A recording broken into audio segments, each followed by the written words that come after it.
How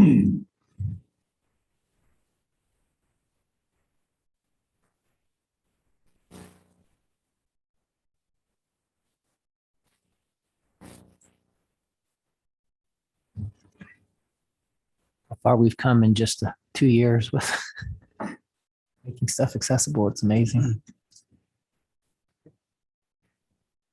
Hey, I'd like to welcome the county commissioners and Sheriff Nemi and Detective Kimberly here to talk about the Community Corrections Project. So we'll turn it over to you guys.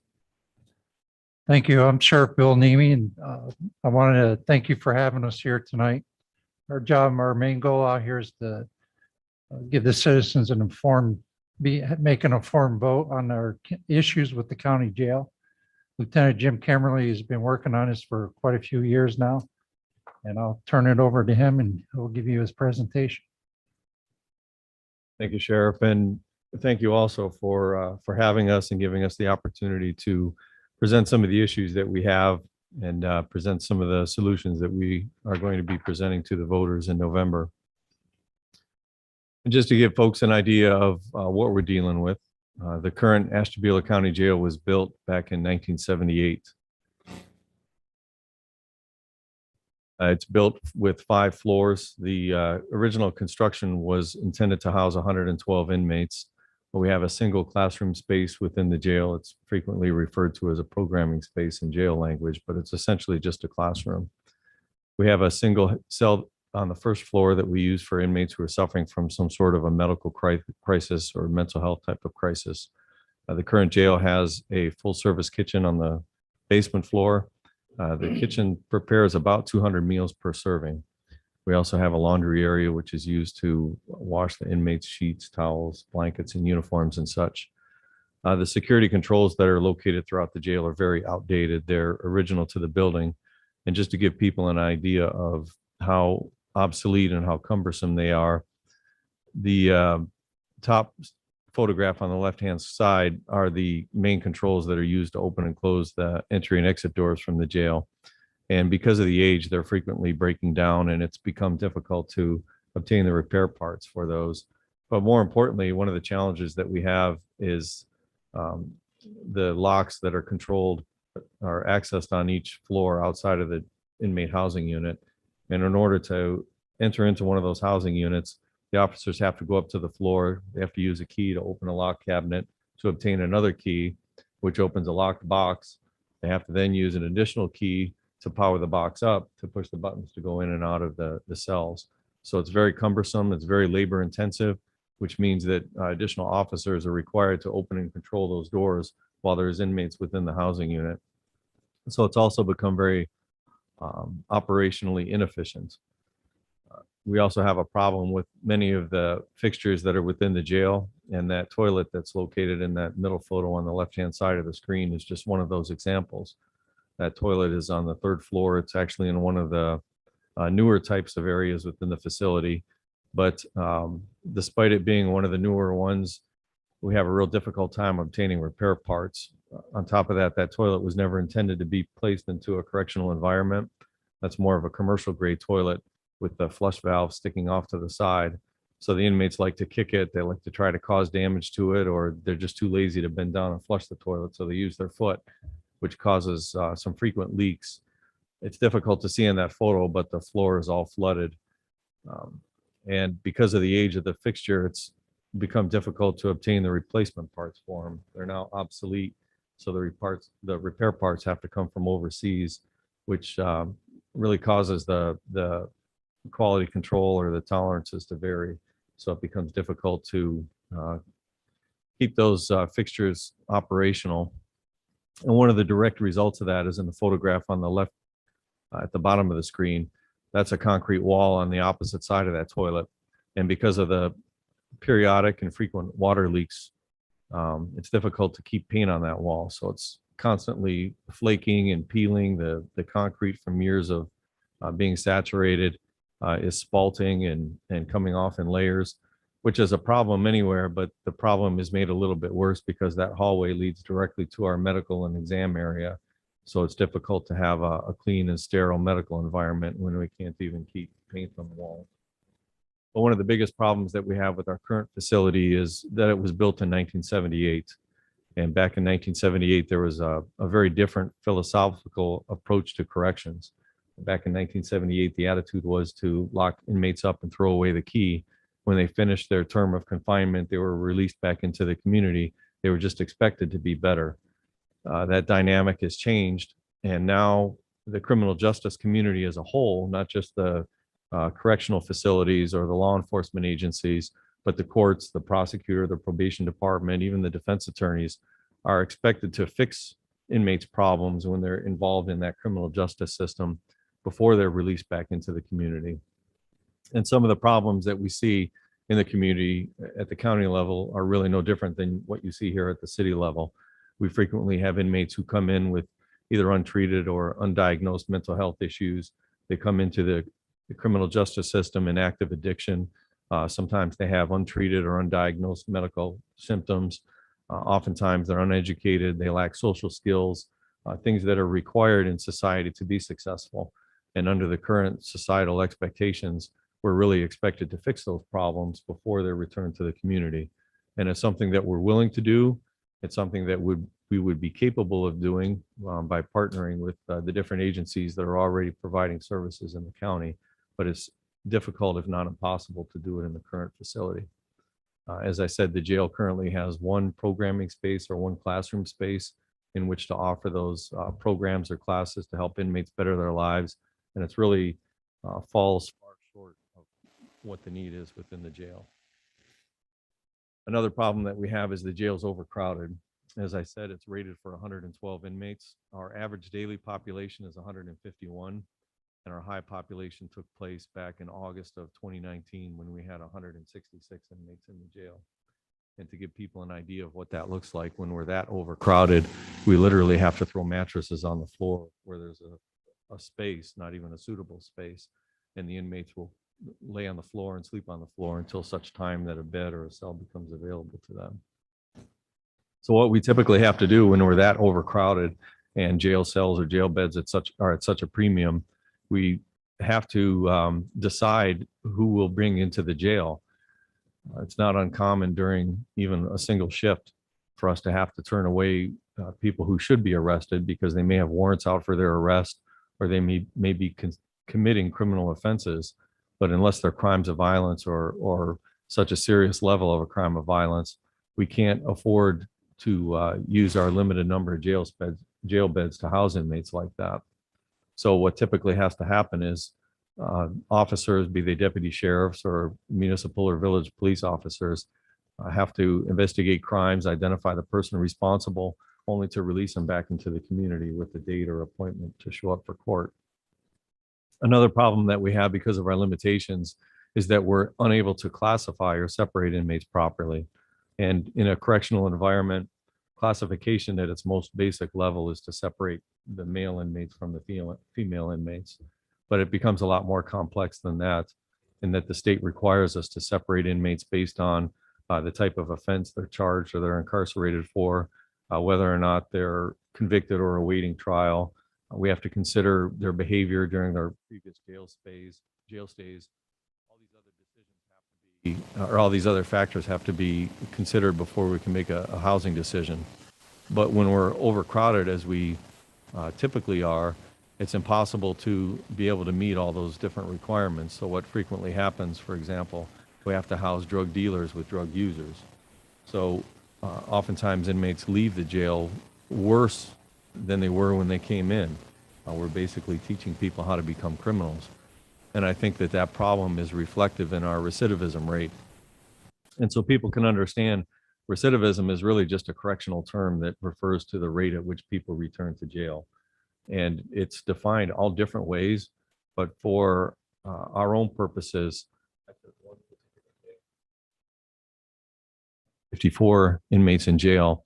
And I went through each one of those names one at a time to determine how many of those people had been within the Ashtabula County Jail within the previous year. I didn't consider inmates who perhaps had spent time in Conneaut City Jail, Ashtabula, Geneva, even prison. I didn't consider inmates who may have been stopped or encountered by law enforcement and should have been arrested but weren't. All I looked at was the the number of inmates who had been in the Ashtabula County Jail within the previous year. And I found out of those 154 inmates, 77% of them had been within our jail. So that tells me that only 23% had not. And if anyone was to try to operate a business or even a local government with a 23% success rate, they probably wouldn't be in business very long. But unfortunately, that's how corrections are being treated in Ashtabula County. So as I mentioned, we have only one program or classroom space that we're able to use to provide programs to the inmates in the jail. When it was originally built, I think that space was intended to be a chapel, and that's how it's still referred to today. However, since 1978, when the jail was built, the state has required that we offer not only the religious services, but we also have to offer AA or NA classes, GED classes. We are offering drug addiction classes. We're offering some behavioral classes.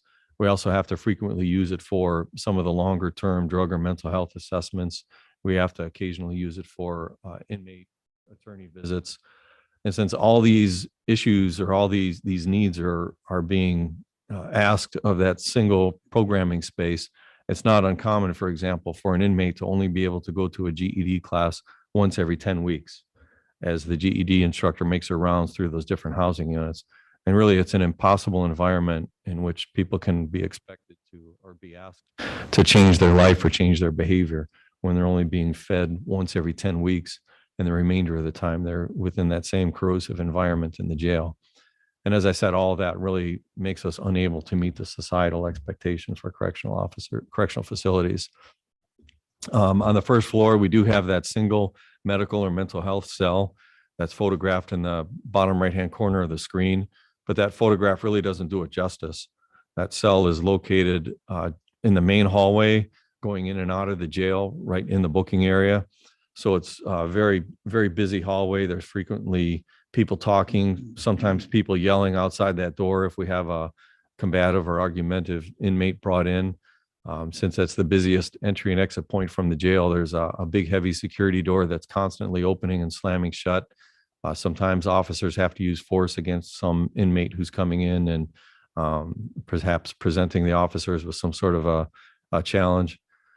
So imagine being an inmate who's going through some sort of a mental health crisis. You're locked in this cell. You have no way to look out. All you hear is all this noise, all this commotion going on outside.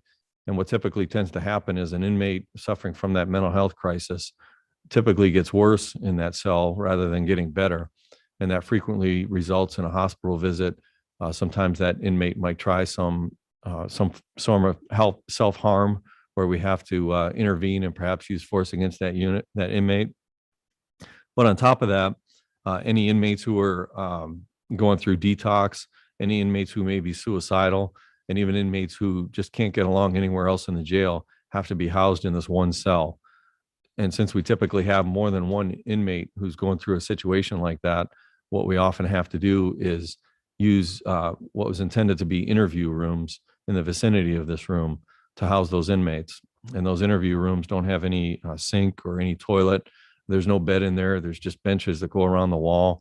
So we have to put a mattress on the floor and shackle the inmate by about a 2-foot long leg shackle to one of those benches going around the room. And they remain in there until such time that this cell opens up. So again, it's really not a place where someone's behavior can improve. Someone who's going through detox frequently has to use the facilities very frequently. When they're in one of those interview rooms, the only availability they have to a restroom is when they beat on the door and get the attention of an officer who comes and unshackles them and takes them to a restroom. So as I said, the condition really makes inmates coming in worse than they were when they're released. They're often worse than they were when they came in. So back in 2015, I presented all these problems to the previous Board of County Commissioners, and that previous Board of Commissioners hired Smolin Engineering out of Jefferson to come and do an assessment of the existing jail. What they determined they needed to do was to jackhammer from the 5th floor all the way down to the basement and create new chases to run new heating, ventilating, air conditioning, water supply, and drain lines. They determined that would cost approximately $9.3 million in 2015 dollars, and it would take 18 to 24 months to complete. And during that 18 to 24 months, we would have to empty out all the inmate population. And since there's not a jail in our state that has 154 empty beds to be able to take our inmate population, we would have to disperse them among county jails throughout the state. So for example, we might have to take 5 to Geauga or 5 to Trumbull, maybe 10 out to Lorain, maybe 15 down to Medina, maybe 50 down to Franklin County, really throughout the state, wherever there's room. So if an officer or a deputy was to arrest someone, they would have to transport them to whatever county jail was able to take them, come back afterwards only for the next day to have one of our transport officers go down, pick that same inmate and bring them back for court. $9.3 million expenditure, not to mention the cost to transport the inmates to and from other county jails, but those county jail beds don't come free. So we would have to lease those beds off those county jails, which comes at a cost of about $70 per inmate per day.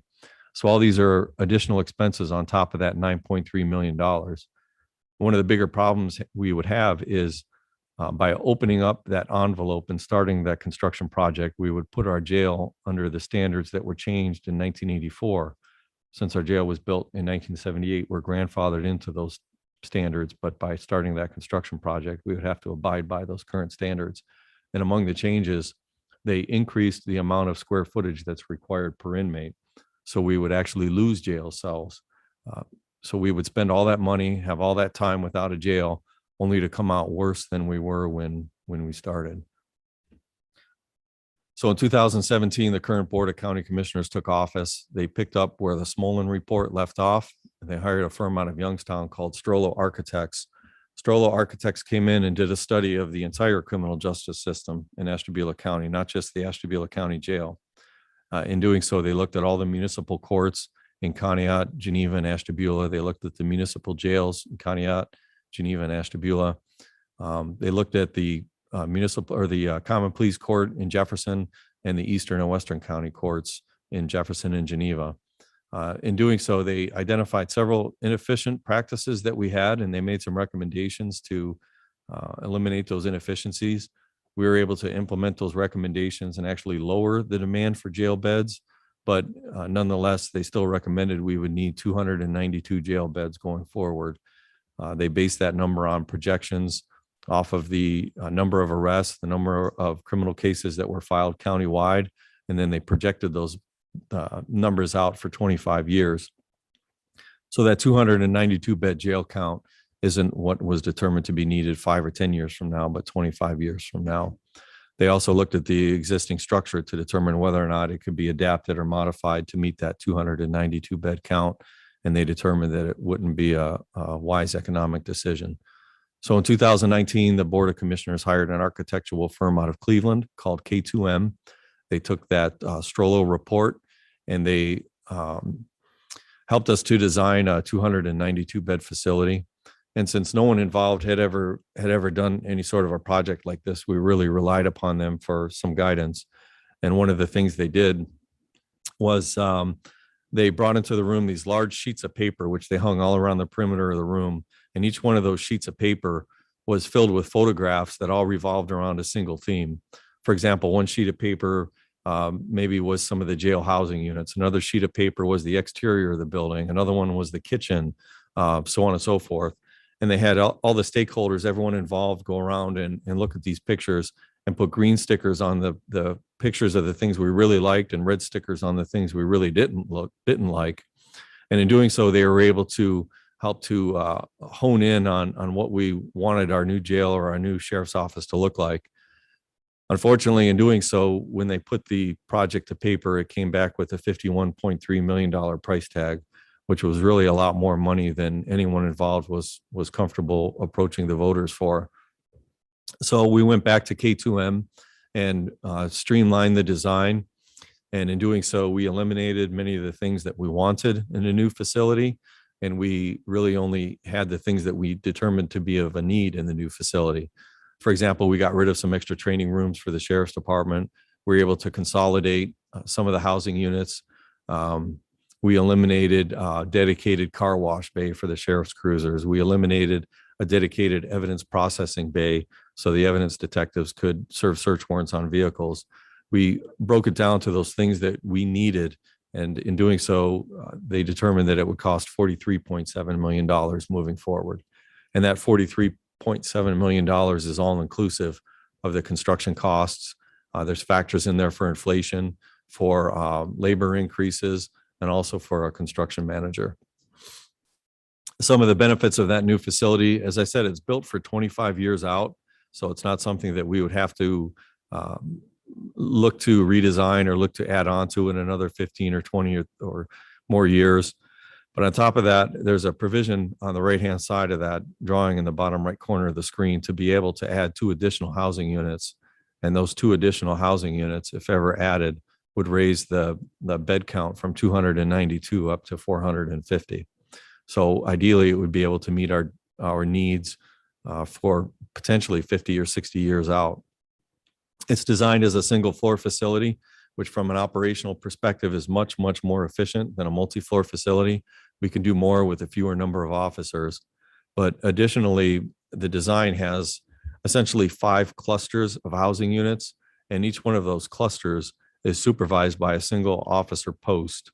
That officer in that post is able to look down upon 4 housing units, but also a recreational area, a programming or classroom space, a video room where inmates can have video conferences with the judge or with an attorney, a small room where the nurse can do medical exams.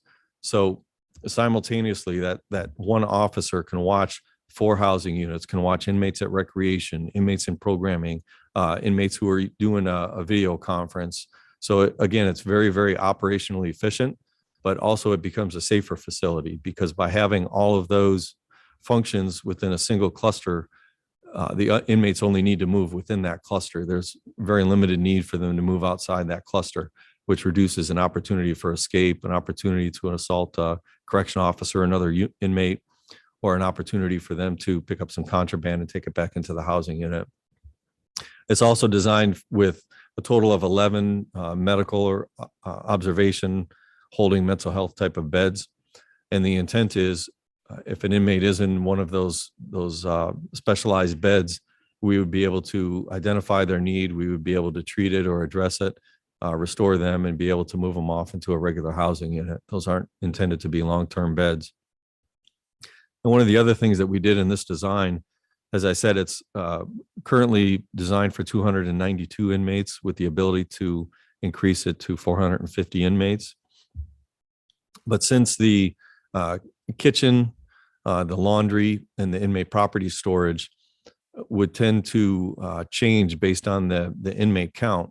For example, if you design a kitchen for 292 meals 3 times a day, all of a sudden you have to increase it to 450 inmates. There would likely be a need for an additional steam table or an additional stove or cooktop. So what we did is we designed those core areas, the kitchen, laundry, and inmate property storage for 450 inmates, so that 40 years from now, if those other housing units are added on, all that would need to be done is to purchase another stove or cooktop and plug it in. We wouldn't be faced with having to knock out interior walls and somehow find room to put another stove or washer dryer or so on and so forth. The site selection was a pretty big topic until the commissioners were able to release the site just over 2 weeks ago. And it's difficult to tell on that screen, but that's the selected site. Route 46 runs diagonally off on the bottom right-hand corner of the screen. That site is located north of Jefferson Village, in between Jefferson Village and Route 11, just about 1.3 miles north of the intersection where the back access to the courthouse, McDonald's, the License Bureau, and whatnot are located. If folks are familiar with Jefferson, that adjacent property just to the south or the bottom of the screen is the King Luminaire factory. And just above or to the north of that site is the Market Street split where Gray's Auto Sales, there used to be a Dairy Queen located there. That site is part of a larger 88-acre parcel, and the commissioners have entered into a contingent contract to buy 35 acres for $350,000. So how do we fund it?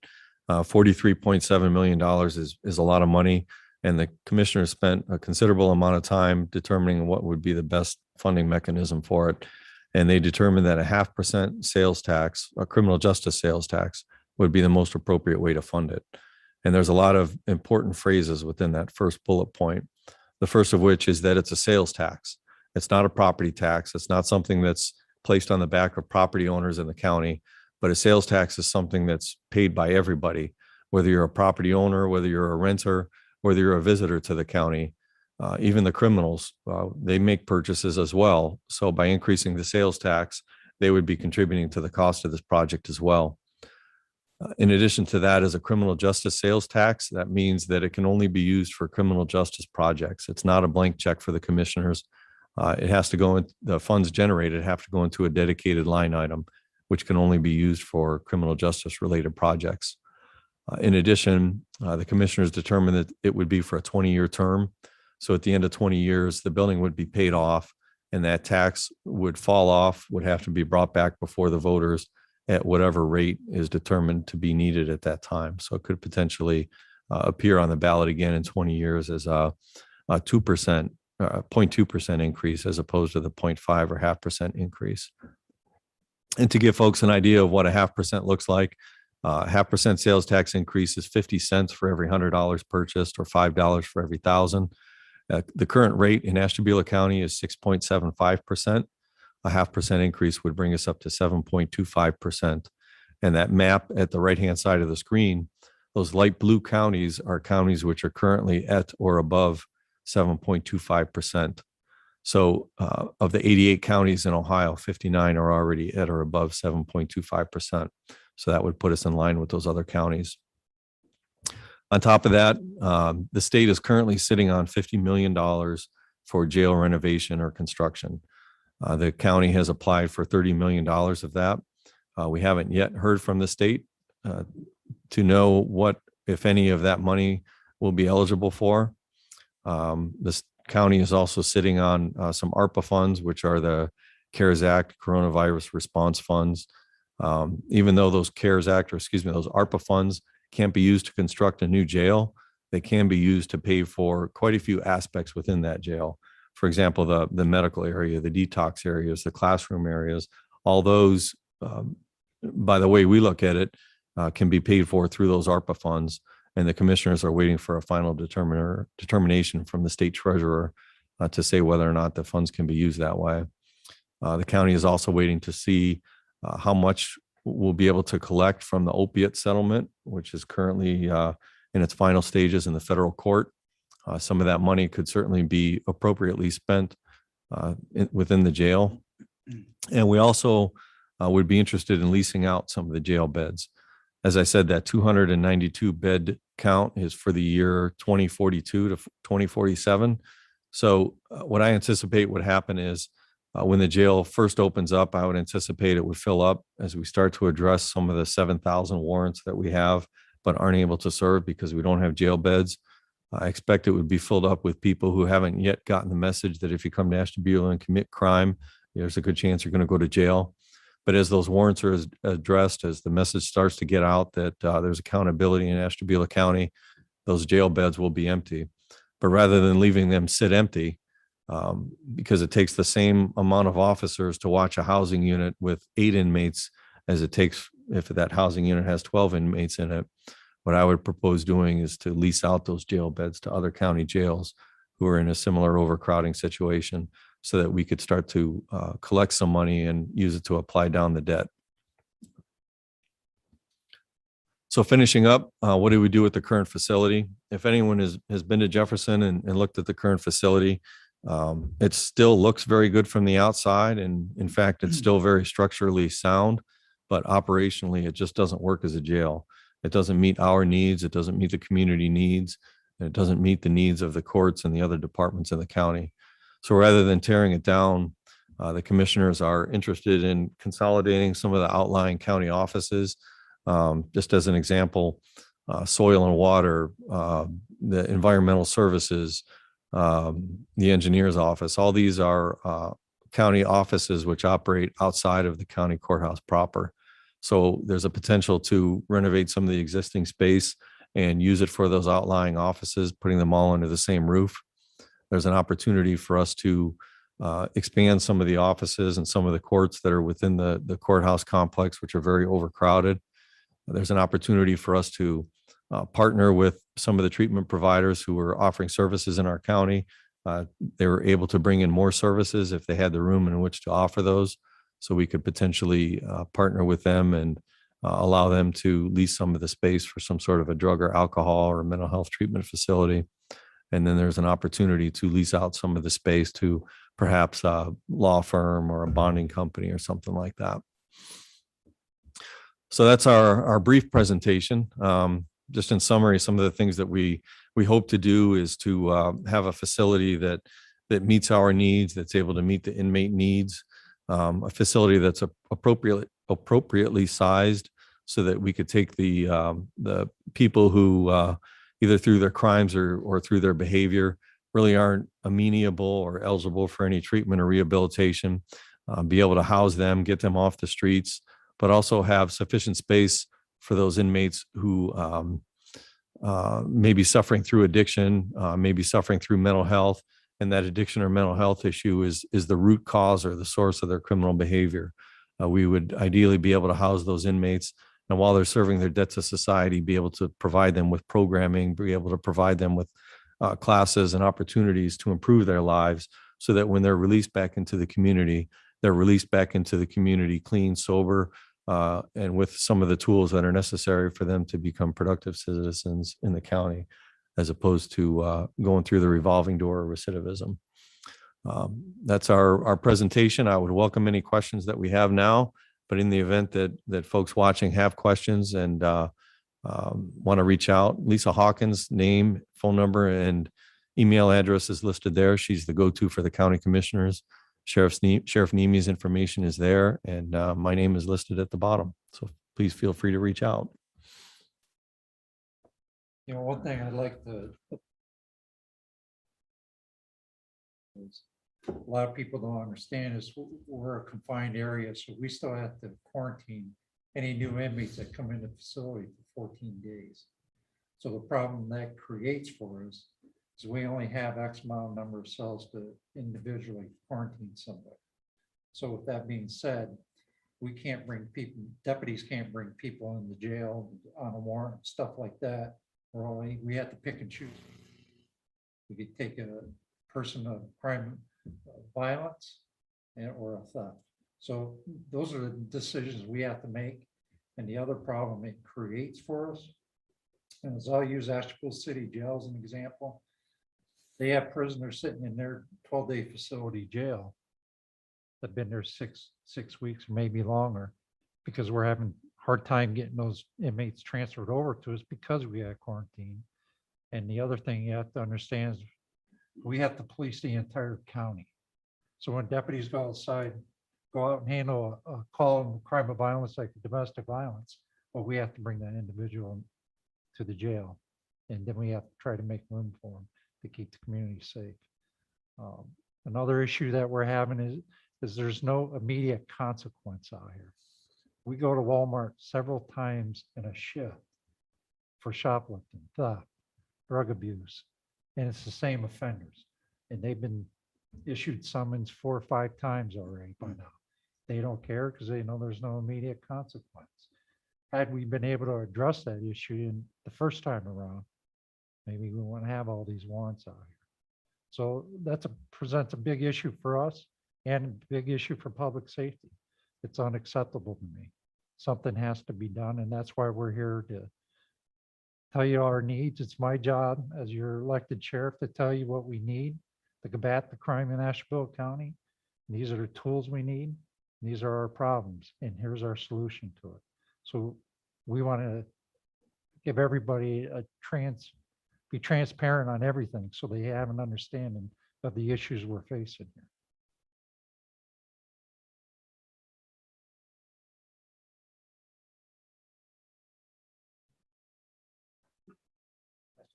Questions? Let's hear it. So I'm actually going to jump back here a second into the presentation piece. I'm going to go back to your site plan. I realize that's probably the newer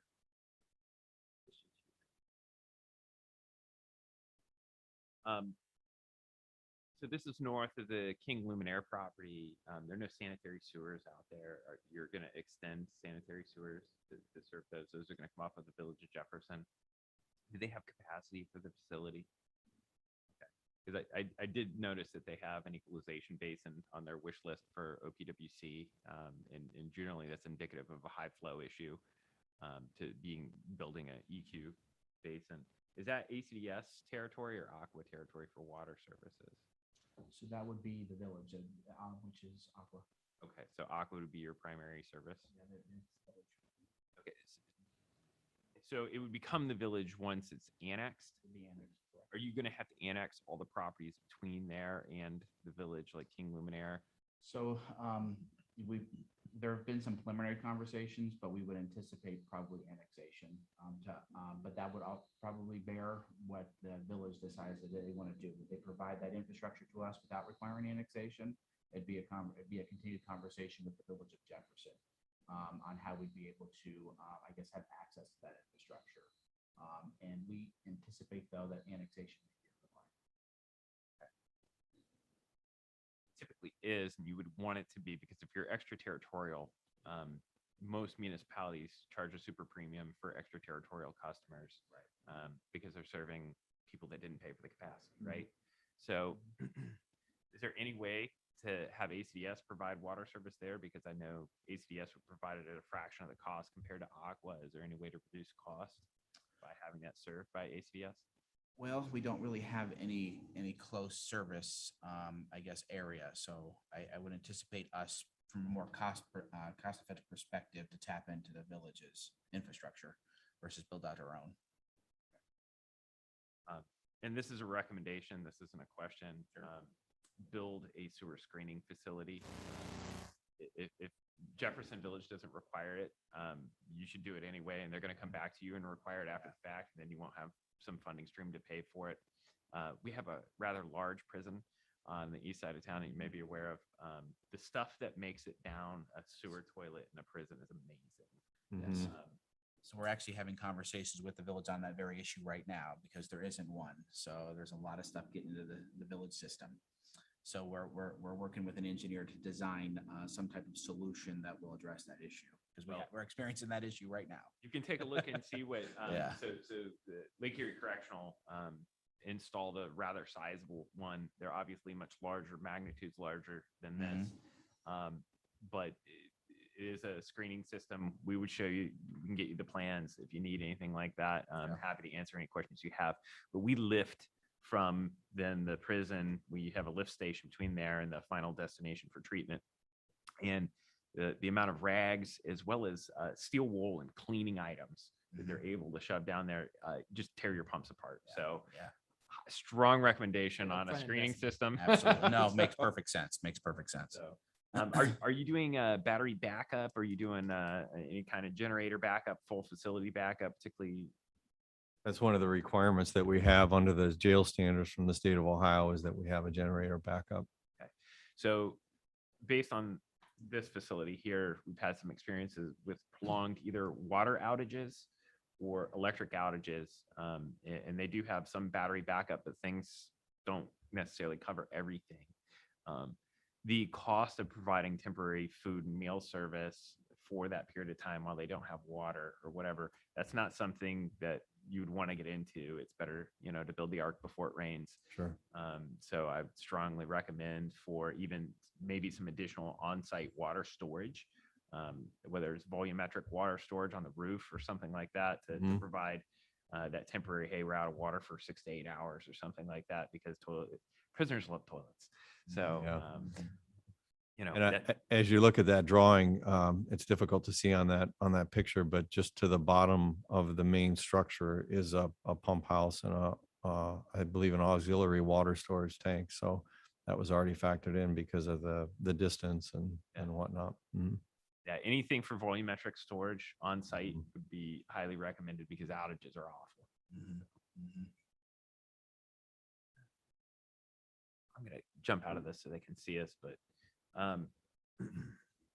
so you said you were able to reduce approximately $7 million out of the budget. What were those reductions? You named a couple of them. Sure. Well, one of the other things that we're required to do by the standards for jails in Ohio from Department of Rehabilitations and Corrections is to maintain a ratio of one sink, one shower, one toilet to every 12 inmates. Mhm. So on the original design, for example, we had a housing unit with 16 inmates. We had a housing unit with 4. We had a housing unit with 8. Each one of those required an odd number in that ratio of 12 to 1.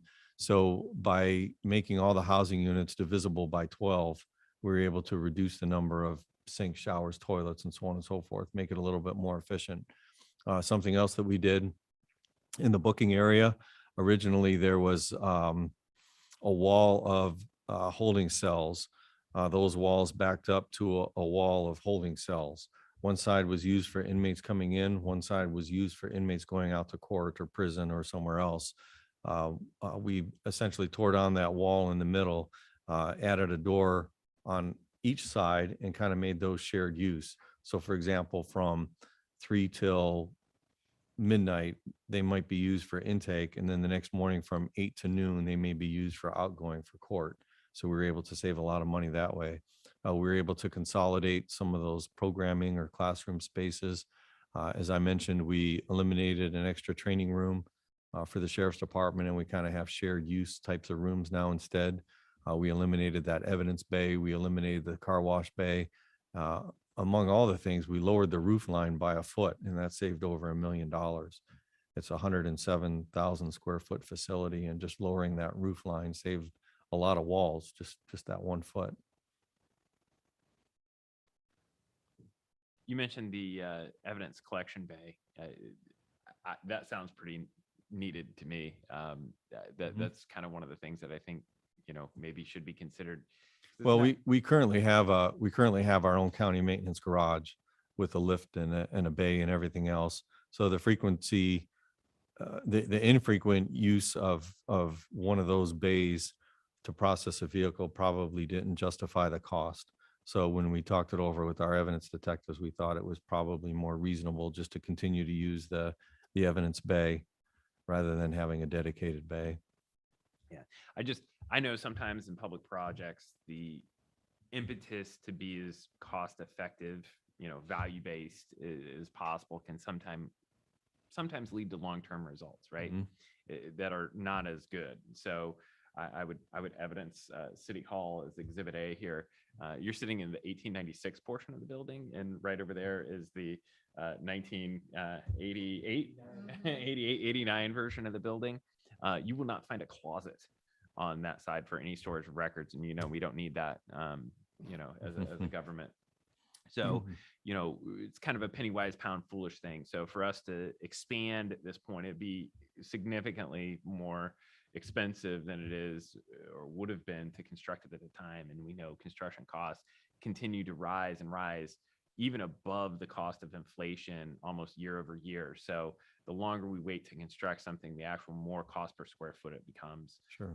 So sometimes, having something that, somebody might describe as lavish, you would say, hey, it's not really lavish. It's needed. And ultimately, if we can't pay for it now, we're going to pay for it later. I've seen that happen too many times on public construction projects. Well, one of the things we did along that same vein, if you think of jail construction, a single occupancy cell is the most expensive housing option there is. That means you've got basically one bed, one sink, one toilet, one security door for one inmate. On the other end of the spectrum, probably the least expensive is a dormitory style, where you just have an open dormitory with beds dispersed throughout the room. You have whatever the necessary ratio is, sinks, showers, toilets, and so on and so forth.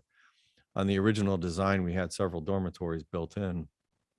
When we revisited it, though, we found that operationally, those dormitories were much, much, much more expensive to operate, because that dormitory requires 24 hours of officer supervision, because those inmates are free to get up and move around within that dormitory anytime, 24/7. So rather than having dormitories, we incorporated 4-person cells and 2-person cells, which, going through the spectrum of cost to construct, is kind of in between that single occupancy and the dorm. But the benefit of that is it lights out, you can close that door. There's intercoms inside each one of those cells that the inmates can use to communicate an emergency. We still, regardless of a dormitory, single, 2-person, 4-person, we still have to have officers making rounds, doing eyes on every hour. We still have cameras, but by making it 2 and 4-person cells, that post doesn't have to be staffed after lights out. So operationally, we saved a considerable amount of money. When I looked at the shift relief factors, a 24-hour post requires about 5.3 employees. That factors in days off, sick time, vacation time, so on and so forth. So in that dormitory, we had to use a shift relief factor of roughly 5 compared to a 2-person or 4-person cell, which uses a shift relief factor of 3. When I took the current employee costs and I multiplied them out through a life cycle of 40 years for that facility, it saved over $14 million at the current rate of pay. Of course, that rate of pay, benefits, so on and so forth is going to increase. So by spending a little bit more money up front, we were able to save quite a bit more operationally in the future. How much have you held aside for operations?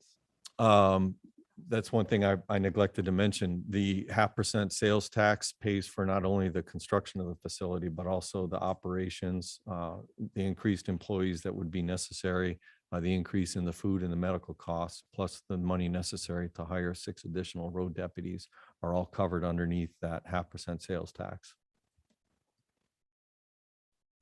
What is your typical lifespan? What's your projected lifespan of this facility? And what would you say a typical lifespan for a corrections facility of this nature, a county jail style facility? I mean, I know you said you're 1974, 78. 78, yeah. So currently we're about 43 years old. The lifestyle or the life expectancy back in 1978, I believe, was to be about 30 years. It's difficult to say what the life expectancy would be of this new facility because technology has changed so much and it's changed so quickly that I think that we haven't really realized how long these components could last because they just haven't been around long enough. One of the examples is when I think of security controls in a jail or correctional type setting, I think of, cameras, maybe the electronic door controls, so on and so forth. Well, among the security control umbrella is the water controls. And the way they operate it now is you've got a water line that comes in. It's all operated off of a circuit board. And in that circuit board, which is operated by low voltage wiring, you could, for example, program them so that the showers shut off at 10 o'clock. So operationally, you can say that all inmates have to have their showers done by 10 a.m. The computer automatically clicks them off. If we have to go into a housing unit to do some sort of a security sweep, you could get on the computer and shut off all the water so that they can't be flushing contraband or drugs or anything else that they may have in there. If we have an inmate who likes to flush the toilet, trying to flood the cell, you could get on the computer and shut the toilet off and push the button once an hour and flush it remotely. So all this is kind of under the same umbrella of security controls. It's technology that's been around for maybe 12 to 15 years, but it hasn't really realized its full life expectancy. The nice thing about it is those circuit boards run about $40. There's 4 screws that hold them on, plus a number of wire bulkheads, depending on the number of fixtures that operates. When I spoke to one of the companies that offers this product, they told me that a lot of facilities just keep extra on the shelf. So in the event one goes bad, they can just replace it quickly, be operational again. They send the old one off for repairs. The new one comes in and it goes on the shelf. So the technology has advanced so much that I think we haven't really realized the life expectancy of it yet. Let me add to that a little bit too. Our current jail was designed in 1978. It wasn't designed for the future compared to this new one. The new one is designed to expand if it's needed in 25 years from now versus our jail. We're kind of landlocked where we're at. We can't go out with it. One thing I'd like to point out too is the expense of the elevator. We have 6 floors counting the basement. The elevator went down this year. It cost us cost the county about $130,000, $35,000 to repair. In 2 years prior to that, it cost them, I believe, was it 60,000?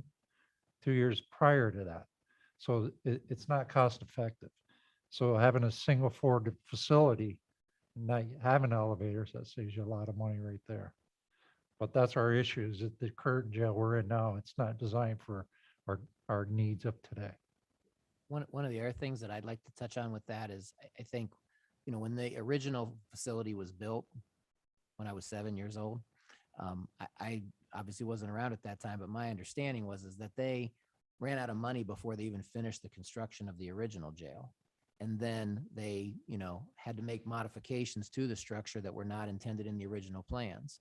And since that point in time, they have put very little back into the care and maintenance of the facility. And that can's kind of been kicked down to the road to where we are. And there's lots of reasons for that, but that's not something that I want to see happen from the start of this project. So I would hope that we would be able to take, a 1% or 2% of whatever is generated from this levy and set it aside in a permanent improvement fund for this facility, so that when we need funds to repair a roof, or we need funds to fix the HVAC, or we need funds to upgrade the facility in some way to keep it current and operationally efficient for the future, we don't have to lay off employees throughout the county or make some other decision. We have a pool of money that's there, designed and dedicated for that. So that would be my hope and intention, so we can be prepared and plan for that moving forward.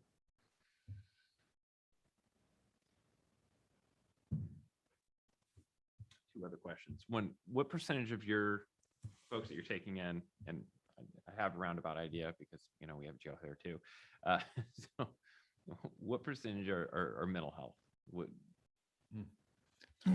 That's something, yeah, that's not something that we typically classify separately. So all I can really give you is my own observation and my own estimates. And that's somewhat difficult too, because we see so many people that have a dual diagnosis between addiction and mental health. It's a problem that a lot of the treatment providers face. It's a problem that we face. What do you address first, and how do you address it first, the mental health component or the drug addiction component? So I suppose maybe to put them all under the same umbrella, we probably have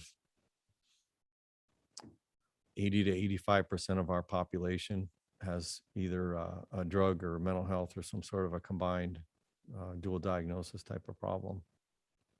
And that's, I was going to say 100%, but, because it's close to that. I mean, Yeah.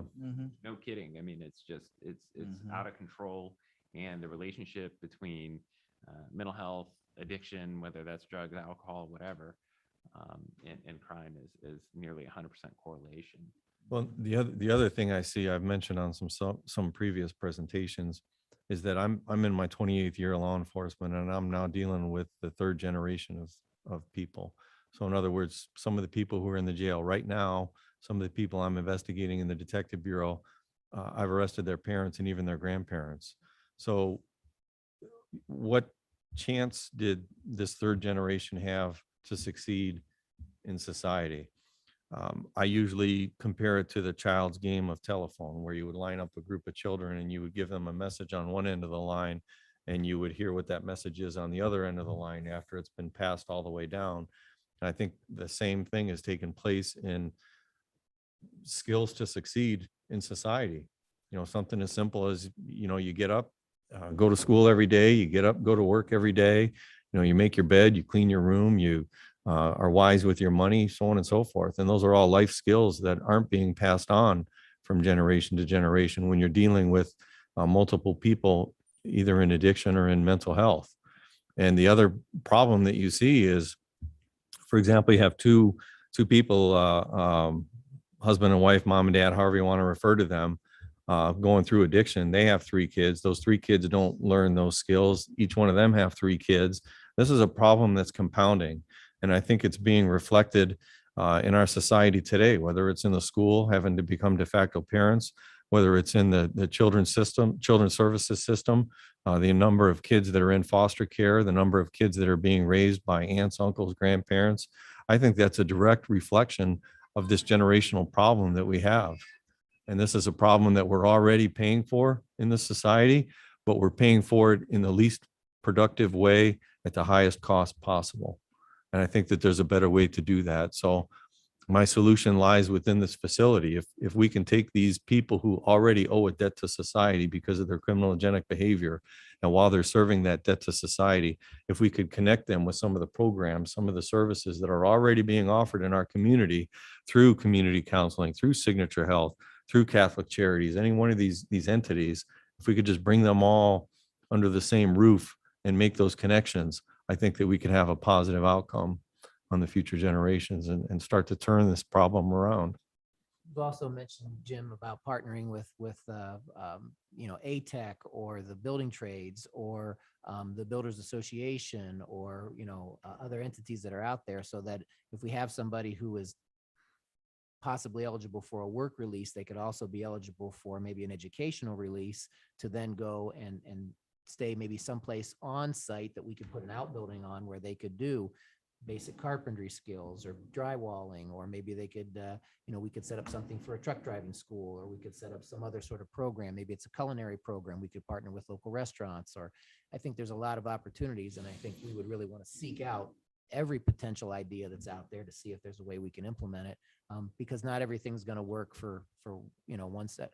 There's no one thing that's going to work for every person that's there. So maybe we can find some diversity and different things that we can present and provide to click with certain people. But likewise, not every inmate is amenable to those programs and isn't amenable to those treatments. So what this facility offers is we have housing units to separate those people who really aren't ready yet, or their crimes almost demand that they be sent off to prison. They're separated from those inmates who are eligible and amenable to treatment, so that they're not being poisoned by those other inmates who aren't. They can be housed separately. Those that can be helped within the facility.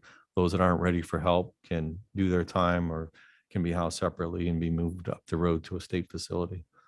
What's your average tenure of The average length of stay. Well, I think it's important, not as much for your benefit, but perhaps for the benefit of some people who might be watching. A county jail is different than the state prison. Inmates in the county jail are a mix between those awaiting trial and those that have already been convicted and are either serving a sentence or waiting to go off to prison. So we could potentially have someone who's awaiting to go to trial for failure to pay child support, and we could potentially have people who are awaiting trial for committing a double murder.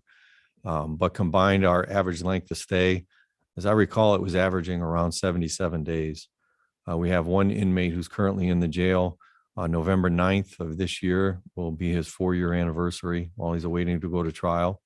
Most recently, we've had inmates who have been sentenced to jail for, I believe the longest was 568 days. Those are all consecutive sentences. In other words, when he completes serving one sentence, the next sentence starts, and on and on and on, all the way up to 568 days. We potentially could have inmates serving a 3-day sentence for driving under the influence of alcohol. So really, it runs the gamut. To answer your question, our average length of stay is about 77 days. what percentage of your incarcerated population are then elevated into the state system?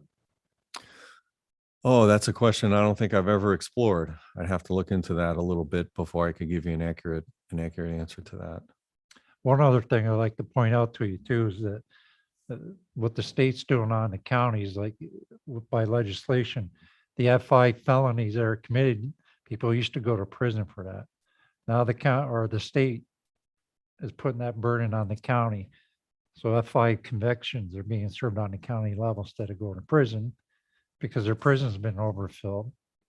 So instead of building new prisons, they put that burden on the county.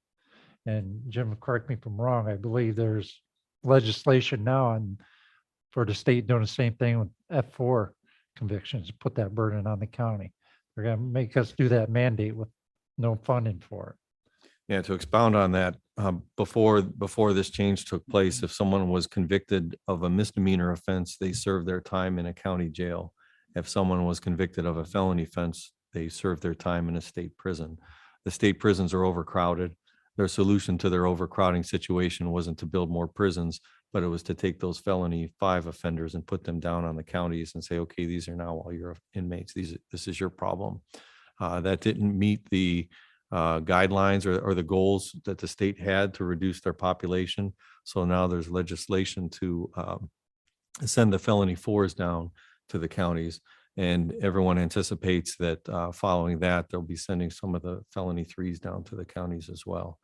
And to give people an idea of what a felony 5 offense looks like, it's typically your drug possession, anything above marijuana, your crack, your heroin, your meth, your cocaine, crack, so on and so forth.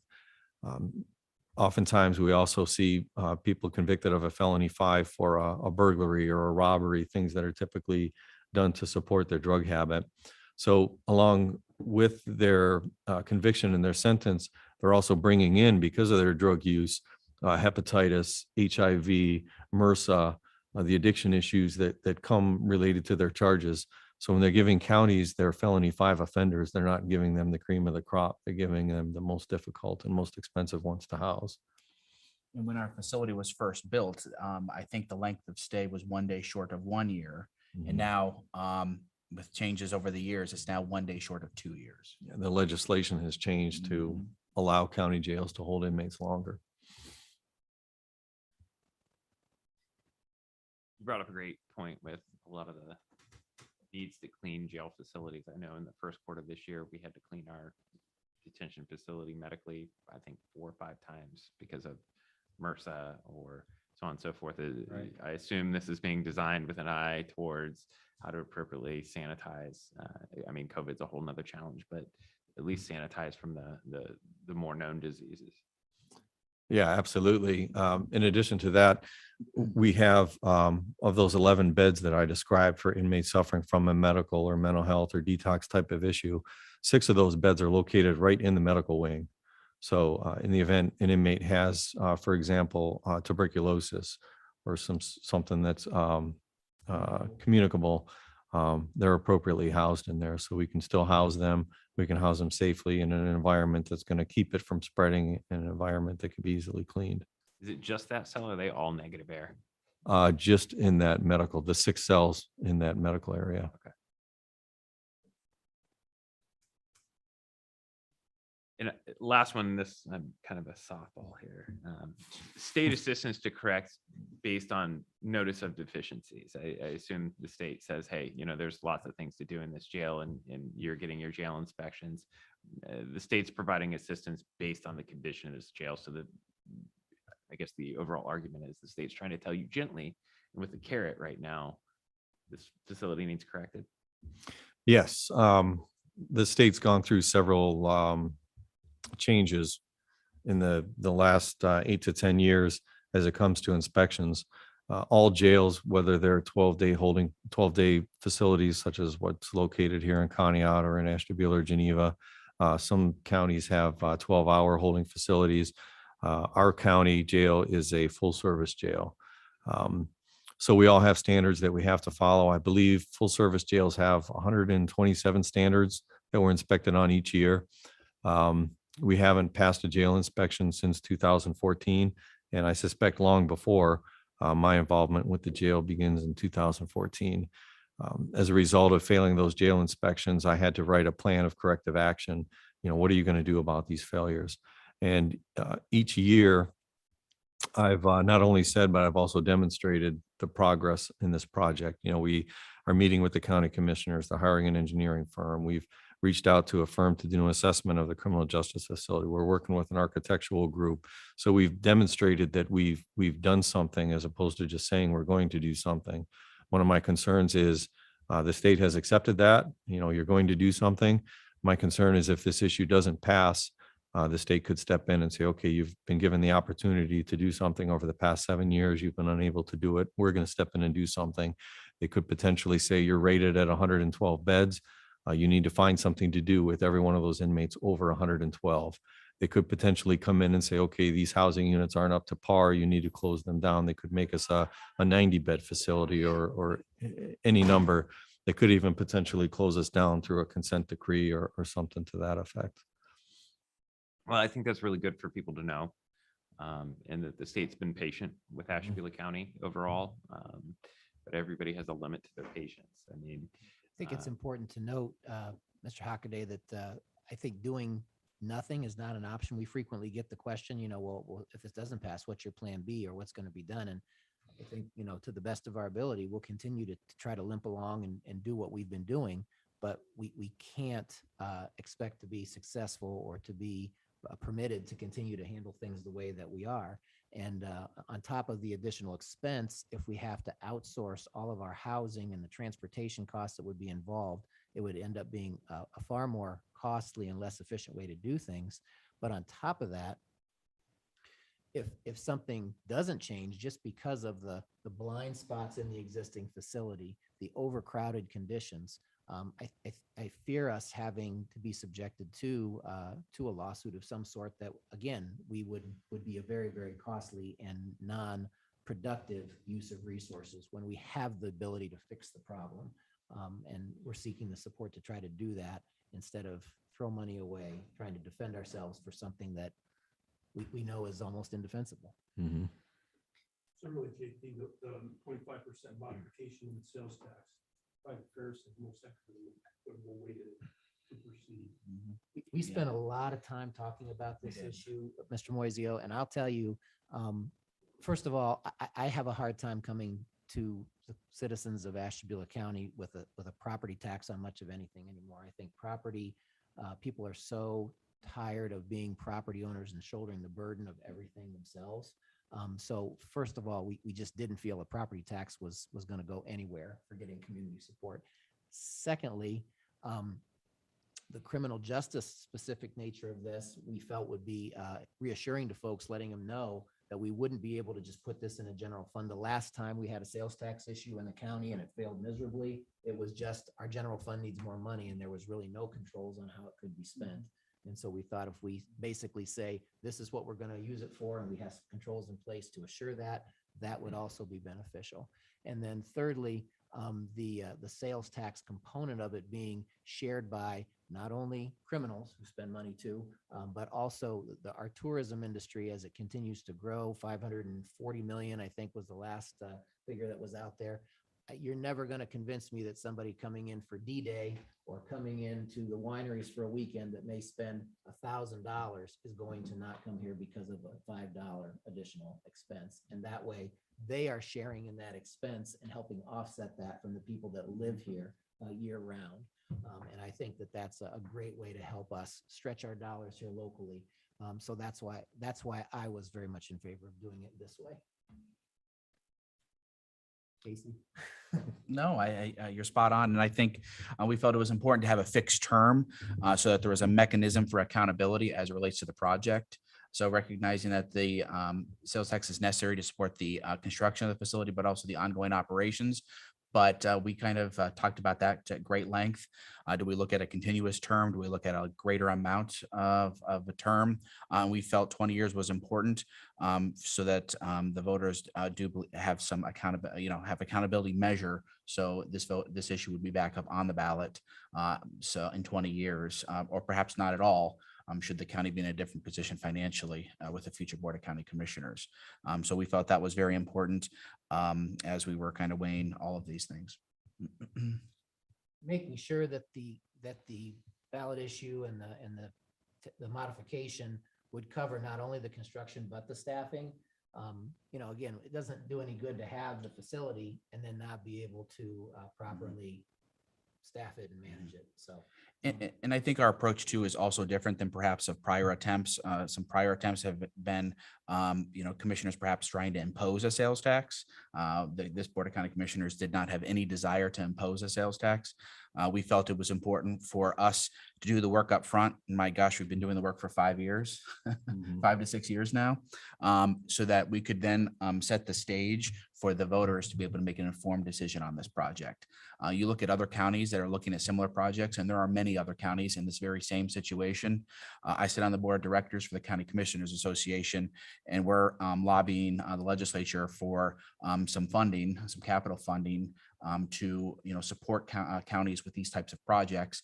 We have roughly $1.3 billion worth of jail projects statewide.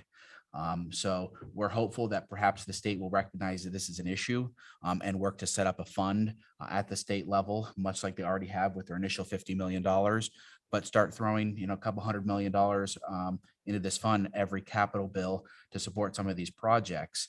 And should we be successful, like the lieutenant mentioned, that we've applied for a grant, there's talk in Columbus of a legislative measure that would be similar to that of the Ohio School Facilities Commission.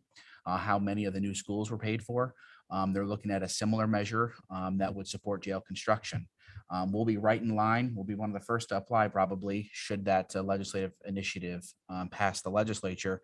And should we be successful in securing funds, we will have the opportunity to roll back this sales tax measure as well. So, if in fact we secure the funds, we could roll that back to 0.25%, for example, and that does not require another vote. We can do that as a vote with the board, and we are committed to doing that should the funds become available. So I think that was also, a very important for us to share, and we have that flexibility with a sales tax measure where we would not with property. So you say average, you're gonna guess that it's $5 million per year generated from the 0.5% raise in sales tax. Over 20 years would be $100 million. The facility you presented us is $43 million to build. What would you do with the remaining 57 million roughly? over Hire the more course of the- deputies. So, we've learned with this project, the easier part is building the facility and paying for the construction. Where you're going to see the most expense for the facility is the ongoing operations of the facility. So when we work to build this facility, we will be enhancing the staffing of the facility. Currently, the facility is already understaffed. I know the sheriff could speak to that. Well understaffed. With the design of the new facility, this would beef up that staffing. And as the sheriff mentioned, this measure would also include adding at least 6 road deputies to serve the unincorporated parts of our county. So. So do you project the bond, I'm assuming you're anticipating bonding whatever you can't offset with, Yes. grants or other kind of found money, so to speak. What are you anticipating out of that 45 million actually paying? So, I mean, we're running the numbers based off of that assumption. However, we are looking at ARPA funds, as an opportunity to bring that cost down a little bit. We're also looking at the opportunity with the drug settlement funds as another opportunity to bring those costs down. And then we have an immediate grant application in to try to get a piece of the $50 million at the state level. But we're assuming none of that, to be quite honest with you, because none of it's an absolute certainty that we can use the funds. So We had to have the language for the ballot measure back in a month or more ago. So we just kind of knew with what we knew we'd have to have at the time. what's your projected bond interest rate? 2.19%. 2.19. And that's another great point because, I can't imagine there being a time when it's going to be less expensive in the future To to borrow. borrow money. And Correct. of this magnitude, it would be a considerable savings if we can get it before those rates start to climb. And I think we all Is project inflation. Your term's going to be the same as the 20 year? That's a determination we'd make ultimately when we go to finance, but we've looked at 30 years, 35. We could go as far as 35 years. Well, I'm just thinking even on a typical 30-year term at 3% interest, you can almost double the cost and is what you're going to pay in interest over the life of that 30-year Mhm. amortization. I'm doing this off the top of my head. Mhm. But typically, so if you have a 45 million facility, you're going to need $90 million to pay it down with that capitalized interest. Mhm. So, Mhm. just make sure that your operations are fitting in that term with you. as well. And the goal really was to try to structure it that we worked within the term so that if it did expire, Yes. we'd know that the debt service on the facility was Correct. paid off. And then we would have to, obviously, if we needed financial assistance to continue the staffing levels, we could do that, but it would certainly be at a reduced rate if we didn't have the facility construction loan still out there. I think it'd be nice if you could show that in a spreadsheet, a simple spreadsheet, in your future presentations, that you can show the debt instrument, percent interest, your capitalized schedule, amortization, how much is going to be paid in interest, et cetera. Thanks, good suggestion. Yeah, we could look at that. Mhm. And I think one other point, I'm surprised we didn't get this question, if this were to pass, when will the new jail be open? We're looking at 2 to 3 years approximately for construction to be completed and for us to be able to open the doors. So obviously we're working on this issue today. Should we be successful in November? We're still got a couple years to go. So that's why the clock's ticking, and we recognize how the cost of infrastructure continues to go up, cost of goods go up, and we've seen inflation here lately, and that's one of our concerns. The longer we wait, the more costly of an endeavor it could be. Does council have any other questions? Nope. That's pretty much. Yeah, that's- Appreciate you coming out and We thank all you the so much work for the and the due opportunity. diligence you're putting into this project and your transparency. So if those contact numbers, if anybody has any questions, please reach out and get in touch with you. Yeah, thank you for having us tonight. Thank you. Appreciate that. And if you Thank you know, for if being you here. know of any other community organizations or church groups or just small little neighborhood groups that would like to have us come and talk to them, we'd be happy to do that as well. If there's groups that would have more questions and they want to have another meeting. So